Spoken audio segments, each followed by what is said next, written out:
Hello అందరికీ. మీరు ఎప్పుడైనా ఎవరినైనా మొదటిసారి చూసిన వెంటనే వాళ్ళ గురించి ఒక నిర్ణయం తీసుకున్నారా? వాళ్ళు ఎలా కనిపిస్తే అలా వాళ్ళు ఉంటారని అనుకున్నారా? అలా అనుకుంటే ఈ కథ మీకోసమే. ఒకప్పుడు ఒక అడవిలో ఒక నక్క ఉండేది.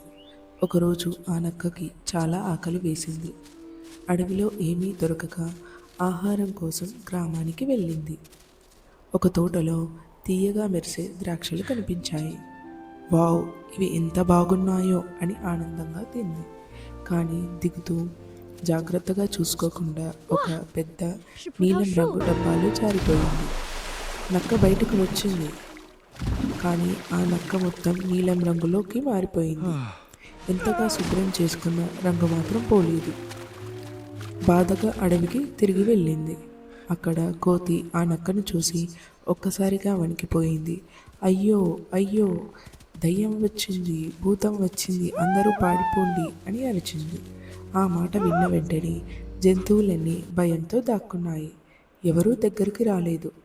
నక్క కళ్ళల్లో నీళ్లు వచ్చాయి. నేను మీ స్నేహితుణ్ణే, నన్ను ఎందుకు చూసి భయపడుతున్నారు అని అడిగింది. అప్పుడు సింహం ముందుకు వచ్చింది. అది మాత్రం తొందరపడలేదు, భయపడలేదు. మెల్లగా దగ్గరకు వచ్చి జాగ్రత్తగా గమనించింది. వాసన చూసింది. తర్వాత చిరునవ్వుతో చెప్పింది, ఇది దయ్యము కాదు, భూతము కాదు, ఇది మన నక్క స్నేహితుడే అని అంది. అప్పుడు అందరూ ఆశ్చర్యపోయారు.